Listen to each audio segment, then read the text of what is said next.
longevity. And then, of course, the third thing is we do want to be very careful not to offend. The worst thing about being in an industry like we were talking earlier, where you don't get the positive feedback right away, you certainly do get the negative. Yeah. And the one thing newspapers don't want to hear is an angry phone call from someone who's going to drop their subscription because BC says something they didn't like about politics. You know, we've had a few. We've had a few moments with our strip with I'm trying to think of one that got us in trouble. The Squeaky Seals reference. There was a play on words with like... That was inexperience. Yeah. It was also bad luck. It was... You tell it. Yeah, I'm trying to remember exactly. Tell it carefully. Yeah. Well, it wasn't like too bad. It was just that there was like a couple of seals and they were barking or squeaking, you know, and they like poured oil on them, you know, oil the squeaky seals, like, you know. And people took offense at that. Well, it wasn't just that. It happened to come out the same day as the Treasure Island oil spill in California. That was the problem. Okay.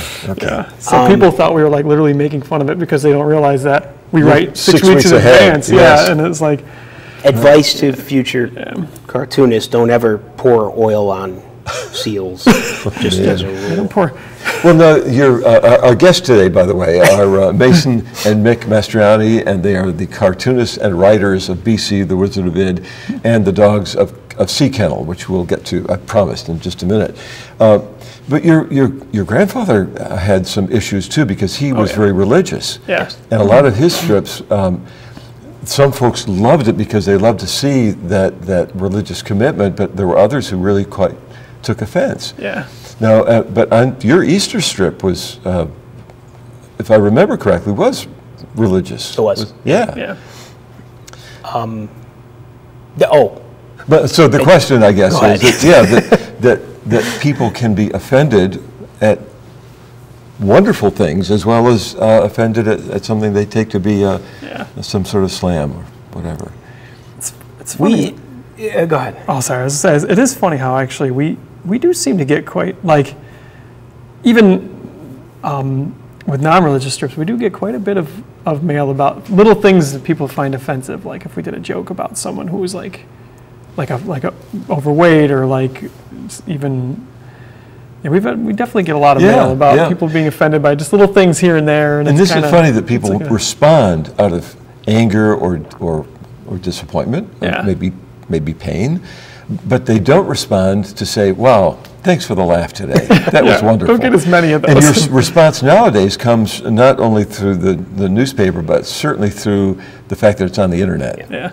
I have to admit that I have taken some strips now and then and found them and copied them and shared them. Yes. And always things that I like, not things that I would have been offended at. It's funny, the internet actually seems to bring out more of the positive. Like we get a lot of positive feedback. Yeah, it really does for us. I feel lucky. It could be our demographic as well. It's really hard to tell. One thing I hear a lot of people do like to ask the question about political correctness and the environment that we live in now versus how it used to be.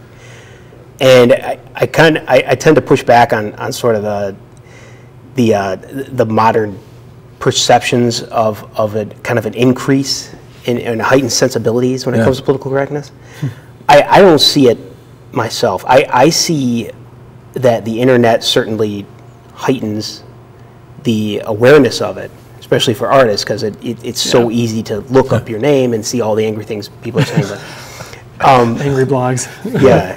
As far as getting away with things, we can get away with a lot. Yeah. There are some things you can't, obviously, just because the culture's changed, but there are some things you can now that you couldn't. Yeah. The legacy of Johnny Hart in our community, of course, is very deep. And I found, as I started looking around the community, I would see all these BC and Wizard characters.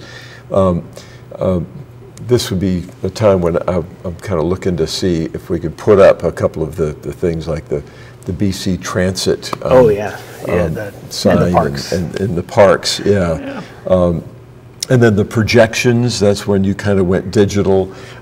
Here's the Broome County Council of Churches, the Chow Farm. You've done a number of things for the Broome County Council of Churches. Yeah, that was cute. And then, let's see. She's got her. There's the bus, so BC Transit. I love seeing those. I see those almost every day. Yeah.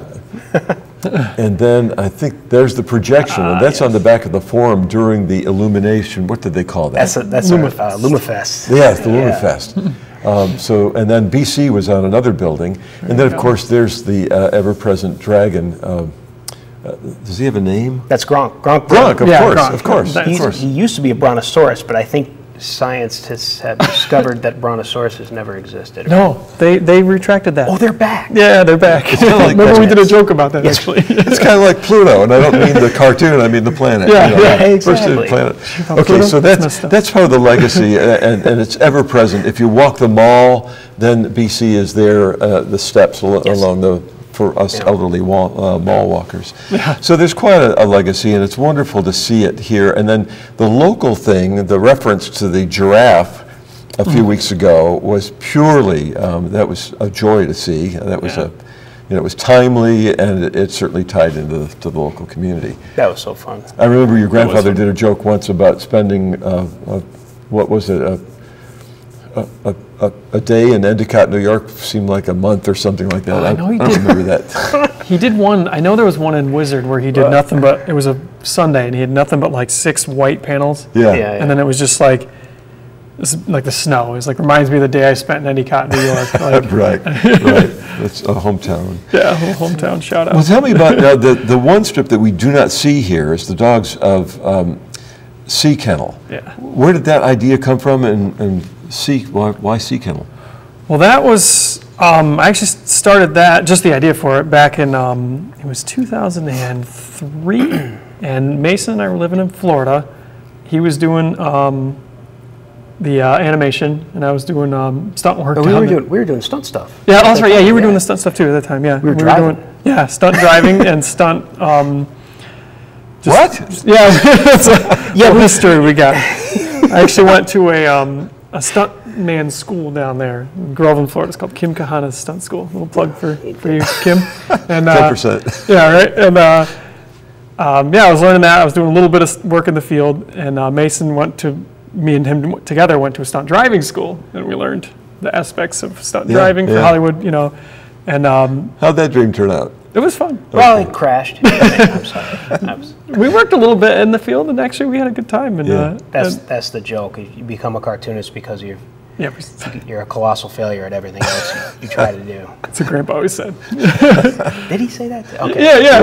It was his. He'd say, "Why did you become a cartoonist, Johnny?" Because I stink at everything else. Oh yeah. Okay. But we were doing that. There's too much painful truth to that joke, I think. Yeah, it's like kind of. So we were doing that, and I was doing some volunteer work at the ASPCA down there, the local animal shelter, and working with the dogs. And there was 3 wings. It's kind of a big shelter. There's 3 wings. It was A, B, and C kennel.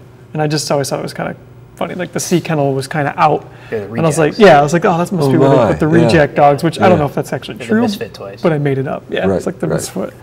And I just thought that was a cool name, Dogs of Sea Kennel. Yeah. So I was like, I just created some basic characters from it, and then later on when I was home, I was starting to develop a little more, and then when Mason came home, I was like, do you want to draw this thing? Yeah. And so from then on, we worked on it together, and we further developed the characters together. And we kind of redesigned all the. Redesigned them all, and then the finished. That was it. Me writing and him drawing, and. Yeah. When did it go live? We syndicated in 2010, right? Yeah, October 2010, because it was 10-10-10. That's right. Yeah. Yep. So that strip is not here. That leads me to ask, what cartoonists you really appreciate? Whose work do you like? Now, you shared before we went on the air that you don't necessarily like to read the strips in the paper because you're afraid that a gag might seep into your consciousness. You'd wind up copying it. Yeah. But surely Zitz and Judge Parker. I don't even know if that one's around anymore. So whose art do you really like? Art, for me, is probably. I gravitate towards Mikey Peters. He does a strip called Mother Goose and Grimm. Yes. It's very gestural. It's very it emotes. Yeah. And it's cute and funny every day. You don't even have to read the gag. It's cute. And quite contemporary. There are some political things now and then. He's actually a political cartoonist. He's actually a very successful political cartoonist. But just from an art, I do love his gags. But from an art standpoint, he's my favorite. Yeah. And how about you, Mick? From art-wise, I would have to say probably I really like Zitz. Yeah. There are is just Is it Jim Borgnine? It says right there. Yeah, as I say, I'm trying to think if it's Jerry Scott or Jim Borgnine that who does the draws actual it? art. Yeah. Yeah, It's Jim, but he's pretty sure Jim draws it, The story is great, and there's wonderful perspective every once in a while. This giant shoe shows up, and anybody who's known a teenager can identify with that. Yeah. Pickles, in terms of gags, I like because I identify with a lot of the elderly kind of jokes there too. He's one of the best gag writers, in my opinion. Yeah. Brian. He's got a great strip. Well, and so this idea of making us laugh. I mean, when newspapers disappear, what's going to happen to comic strips? Pardon my asking. I don't know. I didn't bring the crystal ball. See, I didn't say if either. I said when. I should have said if. Everybody's struggling to figure out exactly. I think comics share a space that it works really well on print. Yeah. It draws you in. You see the newspaper sitting on a restaurant table. You want to walk over and read the strips. Yeah. Everybody's strip is so different. I think it's going to happen differently for different strips. Yeah. I don't think they're going to share the same space anymore. Although they do online, but it's not quite the same. So we do have a pretty, if anything, like with the We do have a online. huge following. Yeah, we have a huge Yeah, we following. have If a huge anything, our audience has probably grown. The revenue stream has not, however, but the. I don't know. The limo was pretty impressive. I brought you guys here. Yeah, we have there's a few large websites like GoComics.com that we're on, and we have several 100,000 subscribers on it. Well, a couple Well, 100,000 there you go. subscribers on Yeah, that, and, yeah. and we do make some money from that, and there definitely is people still love their comics. Yeah, which excellent. is- Well, and we need that sense of humor to get us through, and whether it's around the family table or picking up the newspaper. Our guests today have been Mick and Mason Mastroianni. They are the creators, the sharers of the legacy of Johnny Hart with BC, the Wizard of Id, and the Dogs of Sea Kennel. And thank you both for taking time away from your drawing boards to come and sit with us on the set today. No, absolutely. Hope that you'll join us again next week. The Encounter program is produced in cooperation with the Broome County Council of Churches, WBNG-TV, heard on the radio, WNBF. I'm Jeff Kellam, hoping that in the coming week you will be gentle with people and with yourself.